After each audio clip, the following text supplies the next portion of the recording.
Hey everyone, First T here. Thanks for checking out this YouTube channel. Good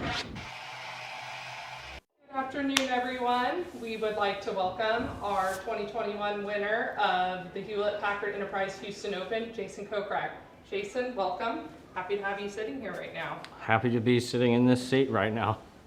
Whirlwind of a week coming in. Just tell me about the ups and downs to getting to this point and finally capturing this win. Tuesday I played a practice round and I hit it really bad. Tuesday afternoon I decided to get on the driving range with my earbud in, Coach Drew Steckel in my ear. D-Rob sent him a few videos and I knew it wasn't too far off, but I knew it was just something small that I needed to feel or tweak. So, contemplated actually withdrawing because I was hitting it so bad, but felt some nice things on the range and, got it going in the Pro-Am and, got off to a nice start. Made a couple stupid mistakes, but really kind of ups and downs all week. Played nicely on Thursday. Friday played great for 11 holes, and then Saturday morning, I don't know what happened or if I slept too much or, whatever. Something happened and I just did not play my best golf. Had to really poor 9 holes and, stuck through it. Made some nice putts coming down the stretch and then, started hitting more greens, which made this golf course a lot easier. You just touched upon those putts coming down the stretch. What was clicking then when it was just one birdie after another, and what was the confidence, and did you know where the leaderboard was at this point? I had an idea, but I just knew the golf course, nobody was going to get too far ahead of me, so I told D-Rob, I forget what hole it was, maybe coming off of number 10 there, hit a good putt, just a couple bobbles on the green, but just told him, I was like, all I can do is just keep hitting good putts, and I hit a nice putt for par on 12. And then I was a little uncomfortable. Chipping around some of these greens is really tough, so I decided to lay it up on 13, made birdie there. Gave me a little confidence. Really nice to roll in that birdie on 14. Long par 4 into the wind, and then, a scary little, it's a wedge. It's a 52-degree wedge, 15 yards, 118 yards. So it was nice to hit that shot there, and then a little mud on my ball on the par 5 just kind of got in my head, and D-Rob said, let's lay it up, and laid it up, wedged it nice, and picked my spots, and I had good feel all day, and the speed on the greens was nice today. It was a little faster than the rest of the week. And you were kind of just joking with me earlier about previous win, not too many months ago, was in the state of Texas. What's the coincidence? Yeah, I like to win tournaments in good states, the state of Texas, and won the CJ Cup out in Shadow Creek in Las Vegas. So very blessed and very happy to be sitting in this seat. Perfect. With that, we'll open it up with questions from the media. We're going to go first to Sean Martin with PGAtour.com.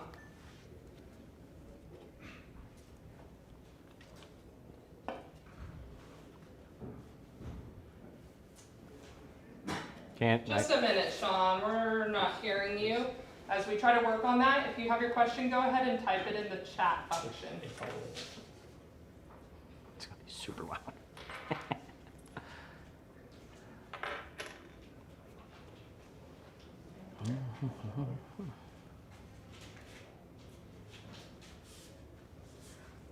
Okay, go ahead and try repeating that question, Sean.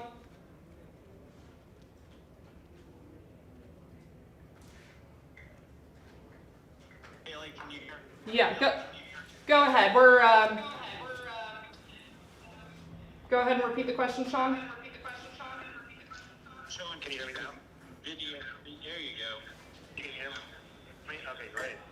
I was asking, 2 wins in Texas where Longhorns held a 54-hole lead. I think it got any credit as something an underdog. Do you enjoy that situation? I don't know if I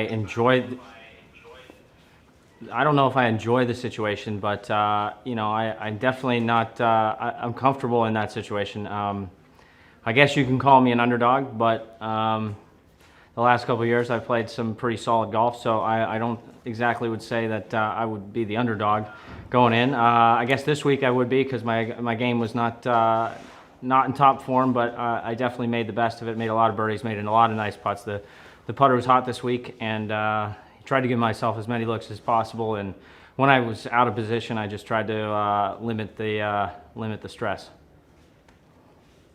And walking off 18 yesterday to finish your second round, did victory seem at all attainable? What are you thinking as you're finishing up that second round? Well, I mean, I just didn't know how far away the leaders were going to get. So, I mean, the golf course was a little windy. You know, it's a big ballpark. There's some long holes, there's some bogey holes, there's some birdie holes. So, you know, at the end of the day, I didn't think I'd have as good of a chance coming into today as I did, but a couple of guys came back towards me and gave me a shot. But all I can do and all I can control is myself and what I can do around the golf course. And I made do and limited my mistakes. And I believe I went bogey free today, but I'm not 100% sure. So, but I nonetheless, I played some really good golf the last 27, 36 holes.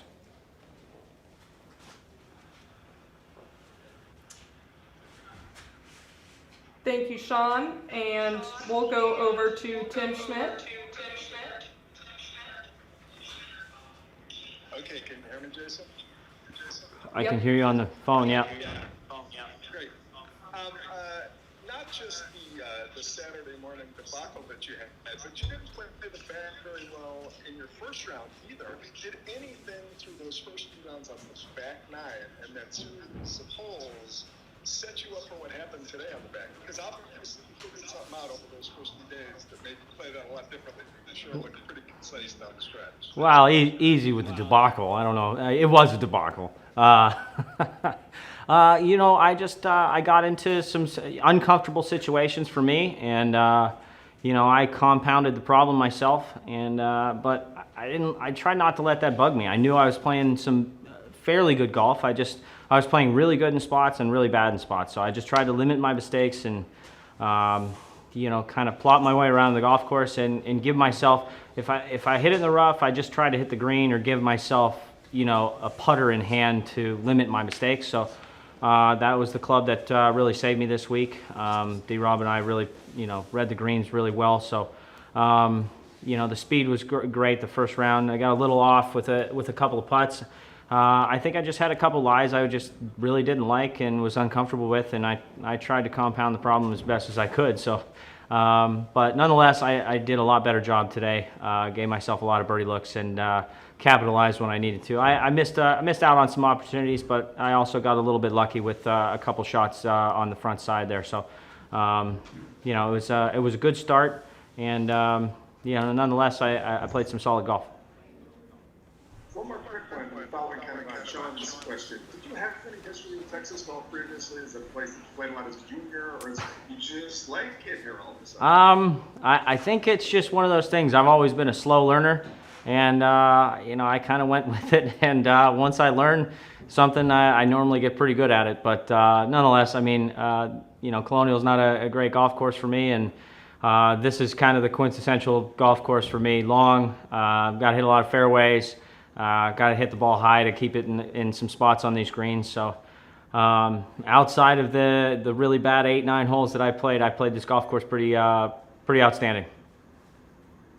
Congratulations. Thank you. Now we will go ahead and go over to Dave Shabowski. Can you hear me? Yep, we're all good I now. can hear you, Dave. Very good. Congratulations, Jason. 3 wins in your last 38 starts is what I count. How about it? How about that? And what's, you know, I mean, everybody would ask this question, I think, what's the difference? You know, 233 starts without one and now 3 in 38. Well, I said it in my last, I mean, I'm a slow learner. But once I learn, I get pretty good at it. So, no, it's, you know, I think it's just a culmination of D-Rob and I getting comfortable with each other.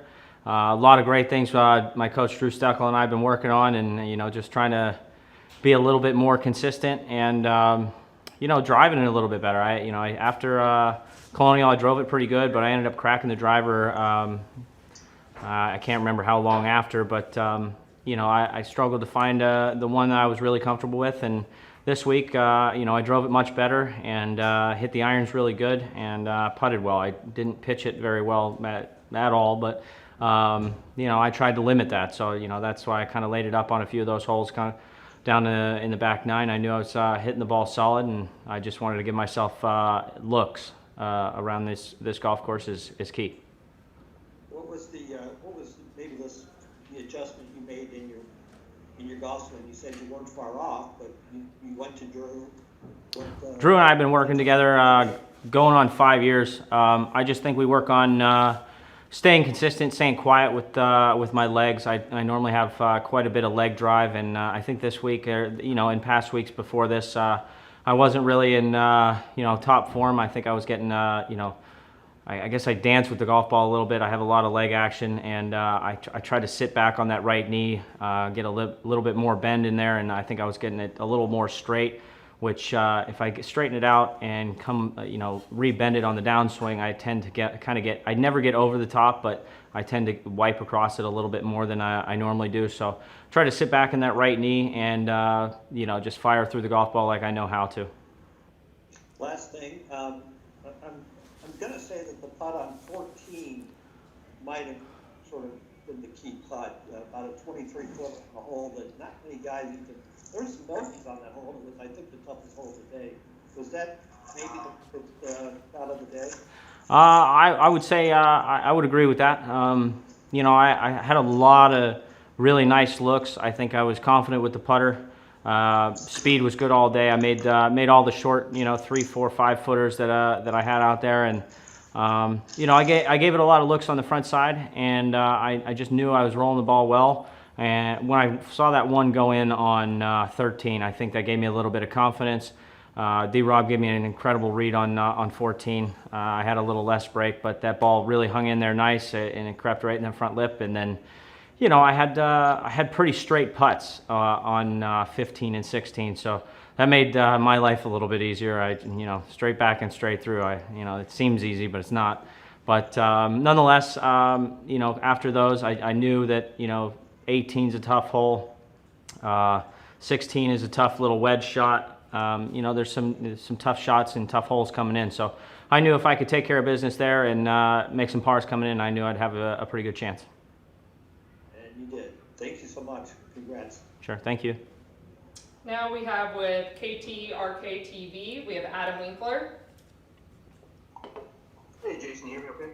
Yep. All right, you obviously like Texas because you like winning here. Just wondering what you thought about the course and the setup and maybe the fan support you had this week. Fan support was amazing. Obviously, not as many fans Saturday morning because it was freezing, and that's not something we get here in the Texas area too much. Fan support was obviously amazing today. Golf course, just the time of year doesn't bode well for growing grass. I think somebody told me they had a frost or a freeze here not too long ago. But nonetheless, the golf course, the runoff areas were not great, but we made do. The greens were pretty incredible. I mean, not, I guess, as firm as last year, but rolling very true. But I think it's a great golf course. The topography is great considering how flat this area is. So I like the golf course. I mean, obviously it's a big ballpark and it's a long golf course, which bodes well for me. But I think this is a golf course that short game and putting is key. And I didn't show it with the wedge, but I showed it with the putter.